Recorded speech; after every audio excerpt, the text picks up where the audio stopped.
can tell a lot about who a person really is when you scroll through their phone.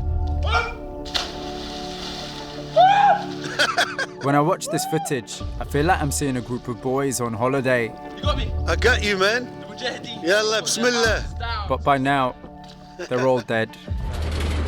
3 young British men who left their homes and joined ISIS. They trained to kill and lost their lives fighting in Syria. They filmed themselves on smartphones. This footage, never intended for our eyes, was recovered from the ruins of the ISIS project.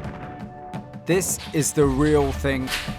An insider view from the most notorious extremist group of our time. These bits of phone footage tell a story of hopes and delusion, of civilians playing soldiers, of student turned killer. I'm Mobeen Azhar. I'm a journalist and I've spent years trying to answer the question, what turns someone into a violent extremist? Many of these men started out like me, British-born sons of immigrants with a real chance at a good life, but they went in another direction. Over 6 years, an estimated 900 people from Britain made the same choice. Why did they leave their homes and the people that loved them to fight in a murky war hundreds of miles away? The phone could have the answers.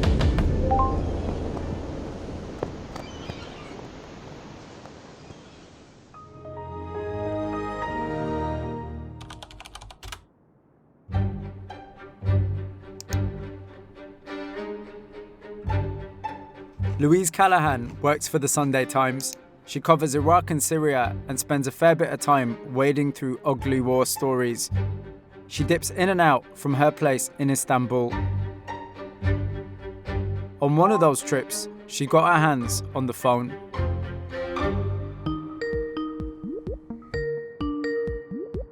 Louise, hello. How you doing? How are you? So I've sent you over the stuff that was on the hard drive. So tell me about this phone. How did you actually get your hands on it? So when I was in Syria, I was working with a couple of different colleagues. One of them, his name's Osama Mohammed, and kind of together we'd work to establish contacts with people on the ground. And so one of the guys that we met turned out to have quite a few of these hard drives in his possession, and he said, why don't you have a look at that? And then so I opened it, and I mean, I was just blown away. Both Osama and I were looking at it thinking, wow, I've never seen anything like this before. What's on there? It's basically videos and photos and screenshots from a phone that these British guys took while they were living in Syria. So it has this really in-depth story of these people's lives just through the photos they took and what they were looking up online. You know, it's so easy to just write them off and say, oh, they were evil. But we need to interrogate why this happened. Otherwise, we're not going to be able to stop it happening again. I need to know what was going on with these 3 guys, because over a 6-year period, almost 900 people in Britain made the same choice. I've been trying to answer the question of why this happens for years. I've interviewed men who build suicide vests. I've been shot at by the Taliban, and I've sat down to talk with convicted terrorists. But the smartphone is a different thing altogether, a private view without all the gloss of propaganda. This wasn't meant for my eyes. The first man on the phone is Fatlam Shalaku. He was a London boy, the son of Kosovan Albanian parents. He was just 18 when he left for Syria. He liked the gym and he liked the camera. To me, some of these pictures look more boy band than soldier. Fatlam even had time to flex for the camera when he was out in a war zone. He was an early arrival. This video is from June 2013. That's a year before the ISIS state was even declared. We've got a kitten. It's not exactly front line. That's Fatlam.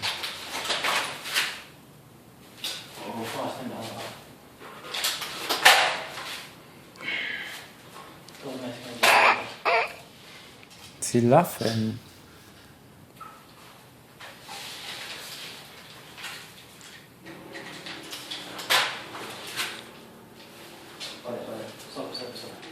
Say cheese to the camera. Wait, I haven't started taking pictures, wait. I haven't started taking pictures, man. What are you getting gas for? Subhanallah, man. Say cheese first to the camera, take pictures. Say cheese. That's astaghfirullah, man. أخي في والله هذا ليس جيد أخي. What are you doing, man?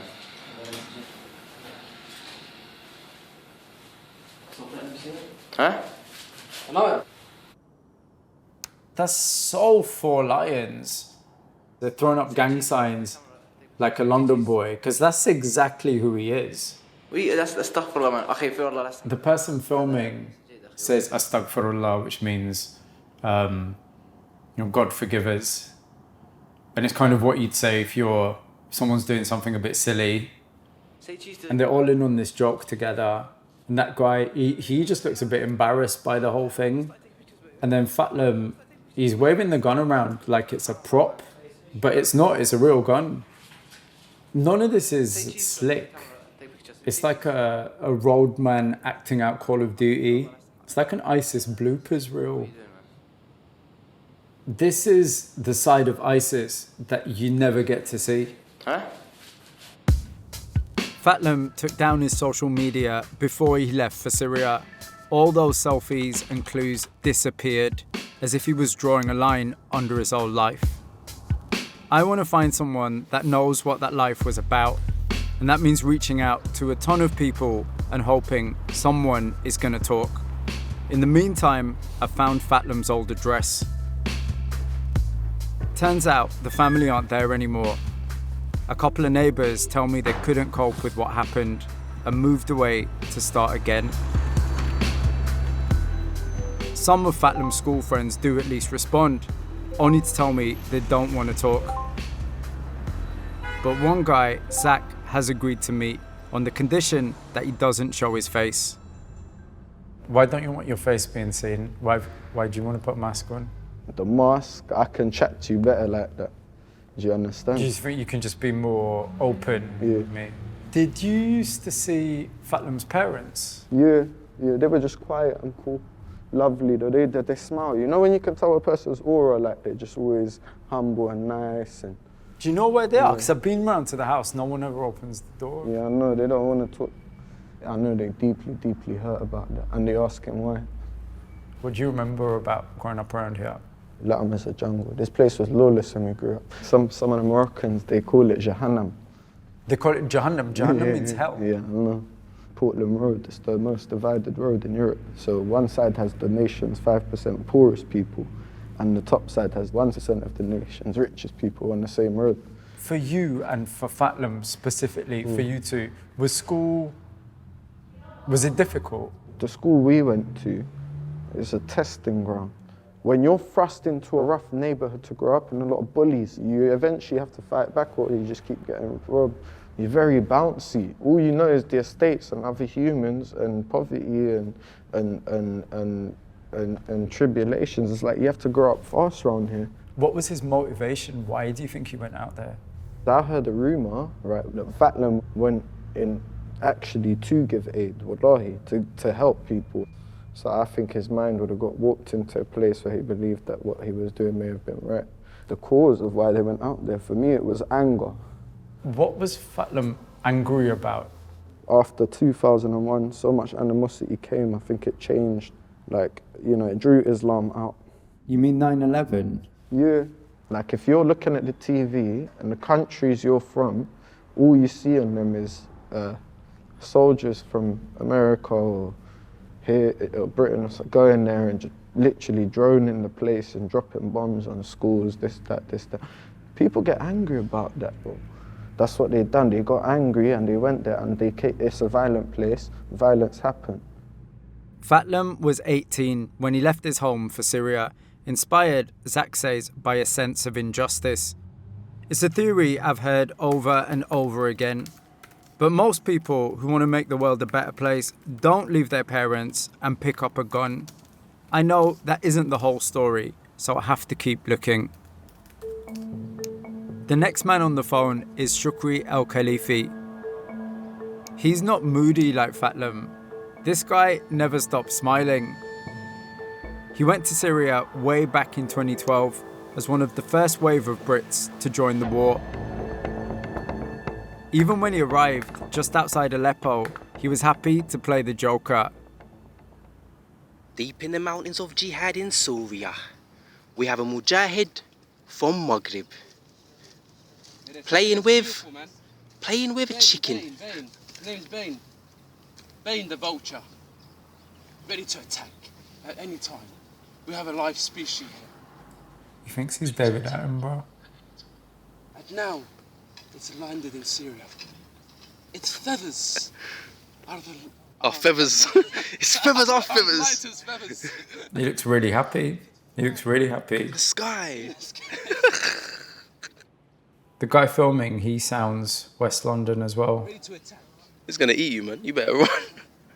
God knows what they're actually doing with a vulture on a hill.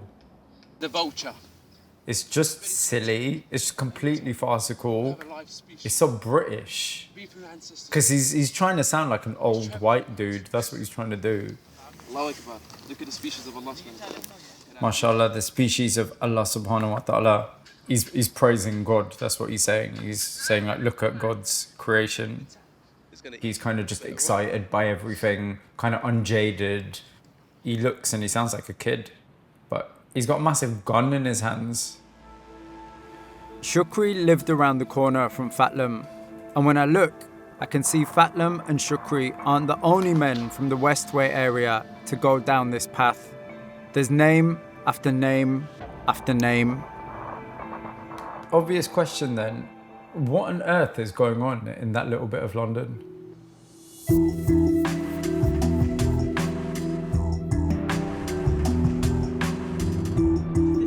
This is Gigi's patch.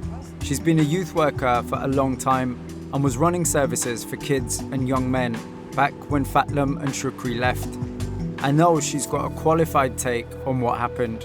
I can't speak for all young people, but I can say that there were definitely young people that came through our service years ago that we lost to Syria. And actually the last number that I heard, and this is obviously there's a lot of assumption in this, is that we lost around 26. From this area? From West London. 26 people is a lot of people. 26 is a lot of people. Out of those 26, Yeah. are there any commonalities? Age, gender, second generation. Were they violent? No. Were they raised in very strict conservative households? No.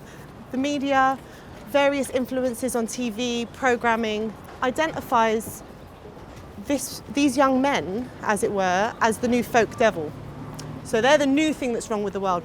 So these young men, what are they going to do? They're going to connect where somebody is saying to them, do you know why this is happening to you? Yeah. I will listen. Come to me. I completely hear, and you know, I'm brown. Yeah. And I've got a beard. Just a little. So, you know, like just a little bit brown. At the same time, feeling a bit alien or feeling like the other. Yeah. Yeah. That in itself ain't gonna push you over the edge. Absolutely. Yeah. They are groomed and they are told in certain circles, come and sit with us because you're accepted here. Were people dressing different? Were they Yeah. acting different? What were those shifts in behaviours? Young men would retreat and become quite reserved from taking part in mixed youth activities. You're talking about mixed gender. Yeah, mixed so gender. they didn't want They didn't want to come to be the in the youth club presence because of women. women were there. They were like emulating or trying to like assimilate something that wasn't even existing in the Middle East. So they'd gone so far to the other side That that it wasn't had gone even- past. Yeah, It like- wasn't even conservative anymore. It was kind of made up. Right, exactly. But of the 26 that were lost in this area, I honestly believe that so many more have been saved because of the work Sure. that was done. The fact is, Fatlam and Shukri weren't saved, and it's bigger than them.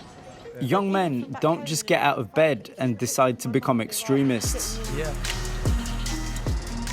There's gotta be reasons.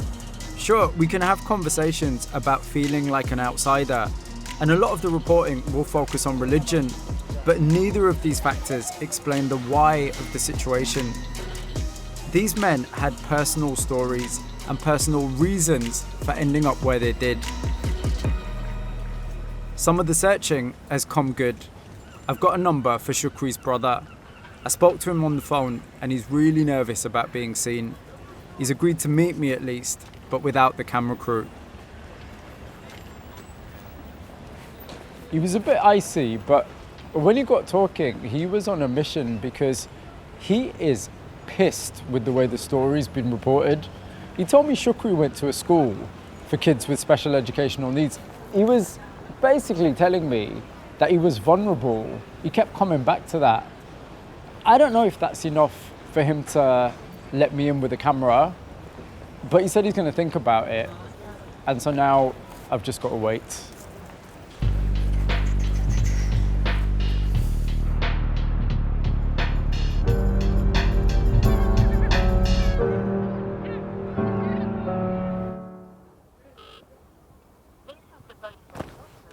You didn't pick up. So he's texted me with this polite kind of, Assalamu alaikum, thanks for reaching out. We appreciate your work. And hopefully you're going to produce an authentic narrative based on our previous conversation. And we hope you're able to demonstrate the unblemished side of the story and not what has been projected in the past. After a lot of deliberation, we've decided to decline your offer of doing an interview. Wish you the best of luck. This is Shukri's brother, and if his brother is in a place where he doesn't publicly want to be associated with him, then who else is going to speak about him? A lot of people will ask, are you doing a positive story though, or a negative story? And I'm really clear with people, there is no way to put a positive spin on the fact that your brother or your son or your friend went to Syria and their life ended. With Shukri's family putting up a brick wall, I go back to the phone.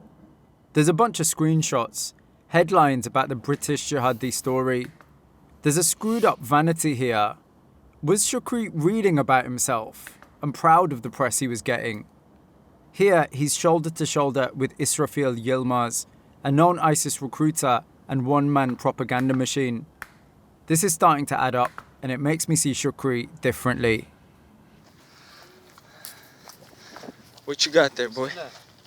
Got a offensive grenade ready to go. Russian one. Come over here. Grenade. His first grenade ever. That's your target right there. You got to throw it over that tree, right into that hole right there. Bismillah. If it blows in your hand, all of us are probably dead. Little Chinese man, little black man. Hold it like the way I told you, Yahi. Hold it like a man. No, Yahi, hold me. There you go. Okay, you guys ready? Ready. Sure you recorded me? Just in case. Yeah. Time, you're not recording me. Throw in that hole right there at the rocks. Bismillah. There you go, Yahi. It's off now. Allahu Akbar. It's going to do a little pop, inshallah. Allahu Akbar! Down.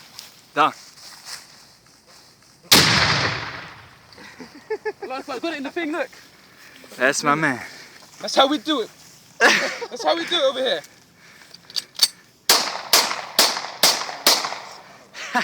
He's happy. Yeah, boy! Takbir! Allahu Akbar! Takbir!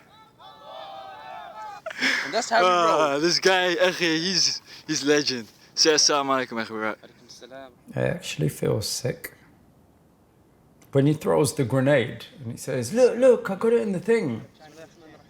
There's just this excitement, and he's like a child and he's looking for praise. He's like a teacher's pet, and he's lapping up the attention from these guys around him. That's grooming. Of course it is. If you are someone with special educational needs and you're not the most confident guy, and then you've got these grown men around you telling you how great you are, that's grooming. And that's how we roll. This guy, he's legend.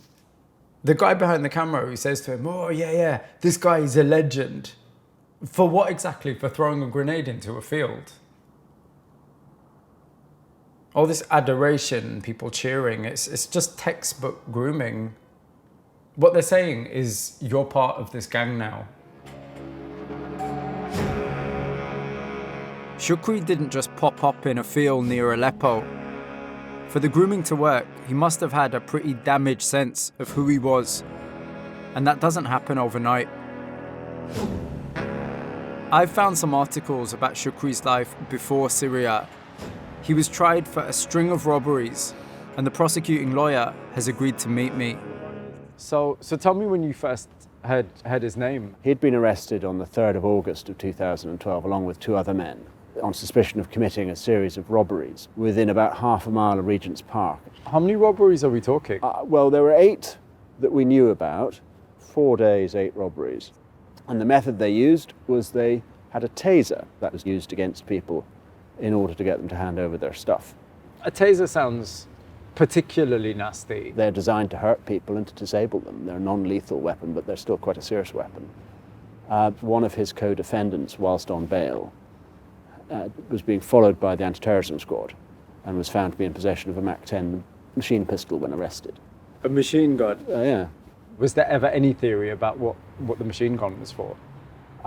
There were lots of theories, but there's no evidence. There was no evidence? All I could say was the anti-terrorism squad officers who arrested him. So clearly he'd come onto their radar. So these guys had been arrested, and then Mr. El-Khalifi applied to vary his bail to go to Morocco. He said to go to a family funeral. And the court agreed to that, and he never came back. I have reached out to his family, and I've met his brother. He said, you've got to understand my brother had learning difficulties. Is that a reoccurring theme? Yes, it is. I mean, you'll see a disproportionate number of people in the criminal justice system who have those sorts of issues. Mr. El-Khalifi was convicted in his absence and received a nominal sentence of 6 years imprisonment. But of course, by that stage, he wasn't in the United Kingdom. We didn't know where he was. He was just a person who was on his toes, as we'd say. There is a version of events where it's at that time where he thinks, okay, I'm going to leave this behind and I'm going to leave now. Do you think that might have been the case? Clearly there seems to have been, potentially, that they thought they were gathering funds for something more important, rather than just doing it on the basis of wanting to enrich themselves. All right, thank you for your time. Thank you. Take care. This timeline is now making sense. You've got a guy who is tried for violent robbery. It's pretty likely he's going to go down, and he knows that. So a few days after he's tried, he lies about going to a family funeral, and he heads to Syria. If I'm blunt about this, Shukri's brother got in touch with me to say he wants me to tell the unblemished story. And I consider all the stuff about vulnerability and people having screwed up personal histories. A lot of people that get involved in criminality have those traits. I've heard that a million times before. The thing is, using a taser to rob someone, heading to Syria to join a terrorist group, those are red lines that you just don't cross. And for a lot of people, those things are unforgivable.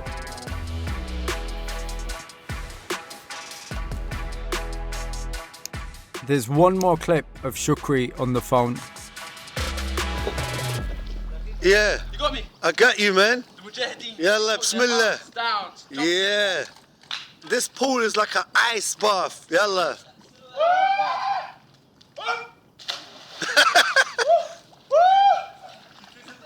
That's how we do, guys.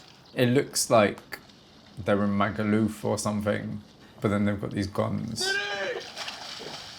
That's not Magaluf. But here's the thing.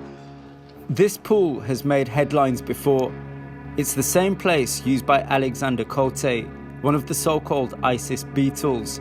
They were a gang made famous by a series of beheading videos. Shukri was here, acting out this jihadi holiday fantasy around the same time. Like Shukri, the Beatles used tasers on their victims. Shukri even attended the same school at the same time as one of the gang. This was filmed in the last weeks of Shukri's life.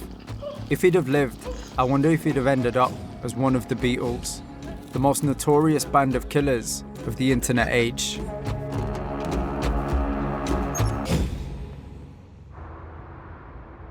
Just a month earlier, and possibly close by, another video of Fatlam was filmed.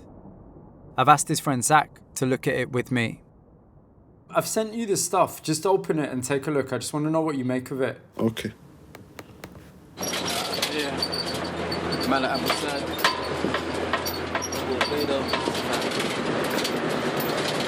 This is Syria for you lads. It's mountainous, bro. Out on the rocks. That's all it bloody is. Alhamdulillah, man. Flipping hell, bro. Hey, let me... But that's Fatlam. Fuck, bro. Bro, between me and you, bro, flipping hell, bro.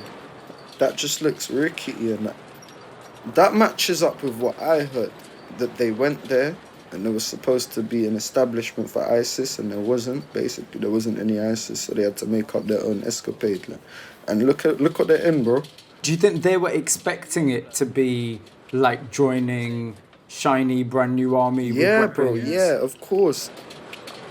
That's Flamour, his older brother, Flamour. Is that in that video? Are you sure is that actually his brother? Wallahi, that's Flamour, bro. That's definitely his brother. Wallahi, bro. Did you know him? Yeah. Flamour was lovely as well, man. He was a bit more serious, if you know what I mean. So Fatlam was quite a bit more shy and quiet, whereas Flamour, he was quite enthusiastic about everything he did. They didn't have the characters of sort of a mental health level to where you would be violent or something, you know what I mean, or murderous in that way. They didn't seem, but maybe they kept it quiet and, you know, it was exploited and, you know, may God forgive them for that. Do you know what happened to his brother? He got headshotted, didn't he? I heard he got shot in the head. Do you know how or who? I don't know who or how, but I know that was at the point that my man Fatlam retaliated by driving the truck into an Iraqi compound and exploding it. Fatlam left a trail of utter destruction amongst their families, their community, their friends. But I pray for them, you know, and I believe in mercy. I've seen this face before. This is the same guy that was looking really unimpressed when Fatlam was playing around with a gun. A few weeks after Flamour dies, ISIS put out a video of a guy wearing a mask. And if you look at the dates and the location, you can work out that the masked man is Fatlam Shalaku. The best words I can give you is the best of Mujahideen and the best of the Shuhada are the ones in the front lines of the battle.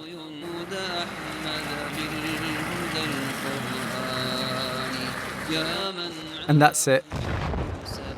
The moment his life ends.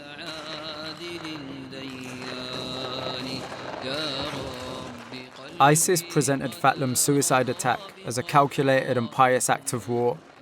More likely, it was about the despair of losing his brother. The ISIS propaganda machine, you can call it, is a massive part of this story.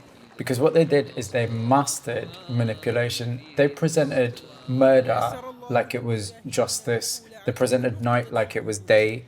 They presented despair like it was bravery. They just flipped everything on its head. And without that propaganda machine, Shukri and Fatlam might not have gone to Syria. And actually, they might still be alive today. Javier is an academic who spent years studying this stuff. He's obsessed with it, and he knows more about it than pretty much anyone else. Do you reckon you've got the largest ISIS video collection in the world then? I don't know. It might be. I don't know.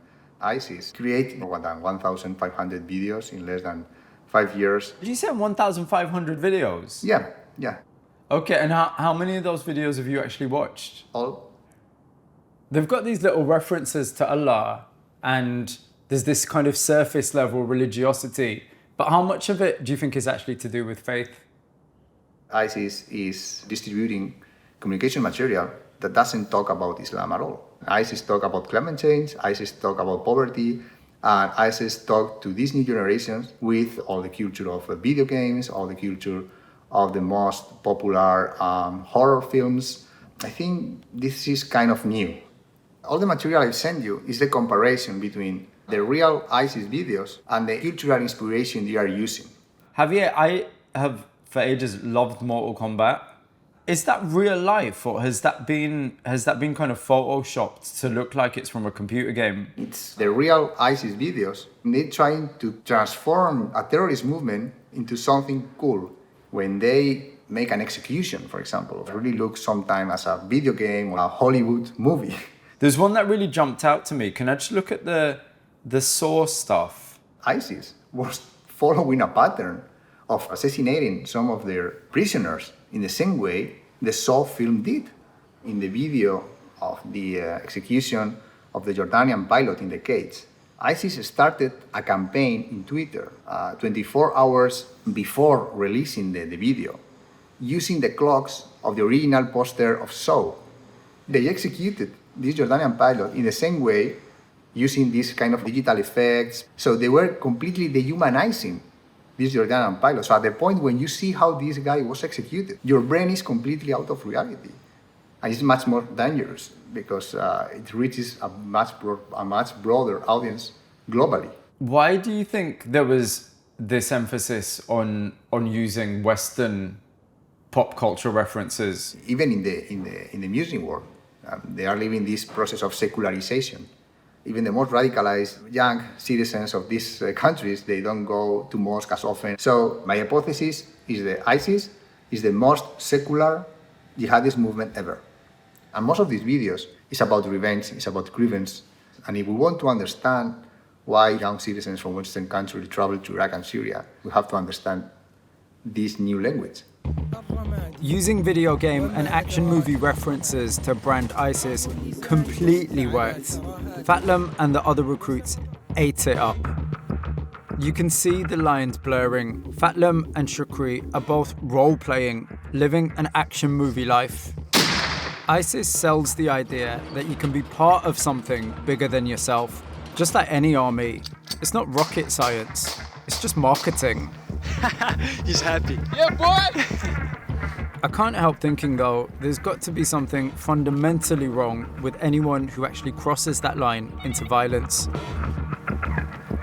Dr. Nafis Hamid is a neuroscientist who spent time scanning the brains of extremists.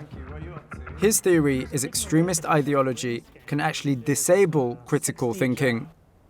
What are we looking at here? So all of these blue areas here are associated with executive functions, including deliberative reasoning. When these people, these extremists, when they're thinking about their willingness to fight and die for their values, this part of the brain is offline here. Is it a certain kind of person that already has these parts of their brain deactivated who goes down that path? No. When you really care about something, when you're so passionate about it, when you're devoted to it, and you're willing to sacrifice your safety for it, you don't need to deliberate, you just need to act. What radicalization does is it takes this very basic process, this willingness to sacrifice ourselves to their ideology. What we're seeing here is someone willing to give their life for an idea. So when you talk about this kind of a path to having those morals perhaps corroded, is that the word I can use here? How does that happen? These people were completely within the echo chamber, watching on repeat videos like Anwar al-Awlaki or reading issues of Dabik, where that became the only information source that they had. They had friends who then went to Syria, who were then messaging them, telling them, everything you're seeing in Western media is a complete lie. So they thought they were fighting on the right side. But Nafis has found out that this process is reversible. If an extremist remains open to non-extremist influences, they can find a way out. So essentially it's about saying other people who are your peers don't agree with you. Exactly. And part of what extremist groups try to do is try to cut those ties as much as possible. Because even they implicitly know that if you're still talking to your old buddies or your family and you still have close feelings for them, you now have the capability to potentially change the trajectory. Both Shukri and Fatlam moved hundreds of miles away from their friends and families. As the phone tells us, they were surrounded by people who backed up what they'd come to believe. The conversation was only going in one direction. Medi Hassan is the last man on the phone. He came from a sleepy seaside town in Portsmouth. There's a video of his floating around online. He's at a dawah stall on the high street, preaching and inviting people to the path of God. He seems a bit shy of the attention. Unlike Shukri and Fatlam, Medi kept his social media online when he left for Syria. It tells a whole lifetime worth of stories. He just comes across like a regular guy. He likes koalas. I like koalas. He's got these clubbing pictures. Takes his shirt off a lot. And then he starts getting more outwardly political. I just get this sense that he's thinking about a lot of stuff. His online persona starts changing. There's this bit in August 2012. If you look at the date, he goes into Ittikaf. Ittikaf is this kind of retreat that you do in the mosque where you connect with God. He comes out of that and he's reflecting on a life of sin, whatever that meant for him. You can see there's some kind of battle going on. He's thinking about a lot of stuff. By September, he's getting more outwardly religious, posting about private Quran lessons. And then, by January 2013, you can see he's talking about race and global politics. He's gone from a bar-going gym bunny to a keyboard warrior in the space of a few months, even Arabizing his name. 6 months later, he's gone to Syria. That's him at the airport with the other boys from Portsmouth. I've been told they all took different routes to stop anyone getting suspicious. 3 months later, in January 2014, he's encouraging others to join ISIS and doing a Facebook Q&A. The groomed has become the groomer. He's saying how great it is, better than college apparently. He seems to have found a sense of purpose. In the space of a year, he's completely reinvented himself. I've been looking for Medi's old address for a little while, and I think I've got one. I've got one that's certainly got the right name. And so I think tomorrow I've got to head down to Southsea and knock on the door.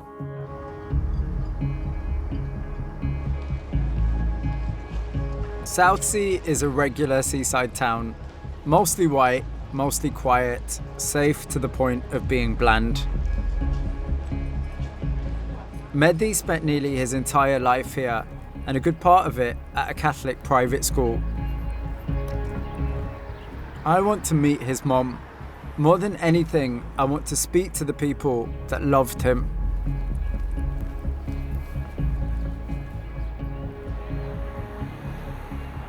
I spent a good half an hour on her doorstep and she chatted to me. She talked, and within the first 5 minutes, she was just crying. She said, "We're not that kind of family." And the phrase she used, she said, "We're a middle-class family. We all work. My other son is going to uni." And then she told me that Medi had taken a year out because he'd just done his A-levels and he got AAB and he wanted 3 A's. She said, that's the kind of family we are. But she is not in a place where she feels she can be open and public. She is broken. She didn't know what was going on in his life. And she said she was busy. She was always doing mom things. Those were her words, mom things. She said, I was going to work, I was cooking, I was coming home, I was doing my best for him. And I just wonder if a part of that, if there's an element of her thinking, what could I have done differently?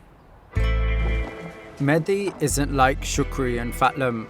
He seems smarter and more confident. I can also see him working out who he's going to be as a grown man.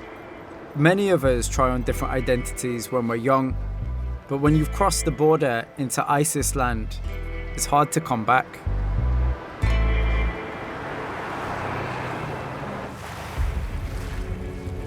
I've tracked down one of Medi's childhood friends. He's agreed to meet me at the beach after dark.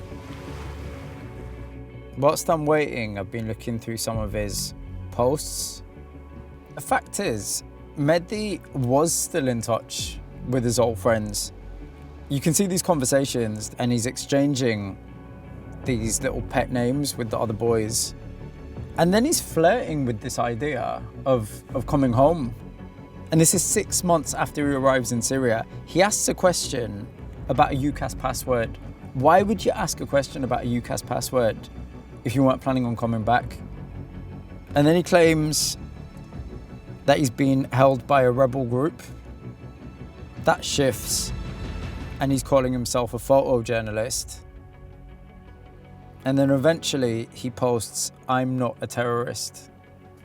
So it's as if he's rewriting the past few months of his life. And then there's this horrible picture that did the rounds. It's Medi when he's lost his life. And if you look at the data on that picture, it was shot near the Turkish border. So there's a question at that point, was he in some kind of battle, or was he killed because he was seen as an ISIS deserter?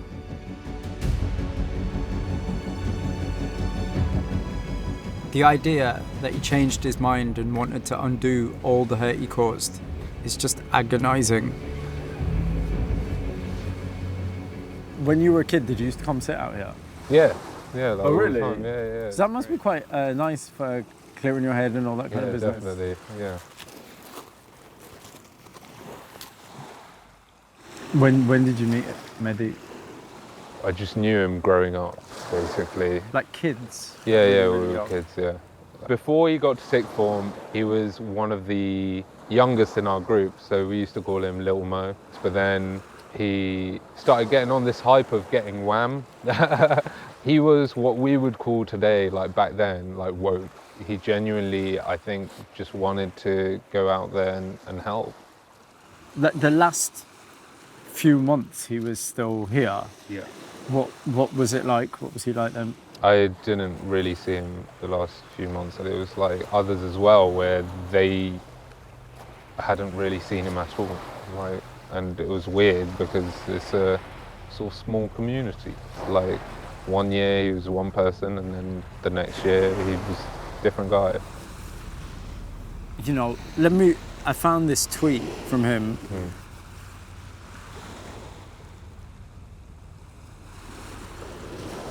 Do you think he changed his mind once he was out there?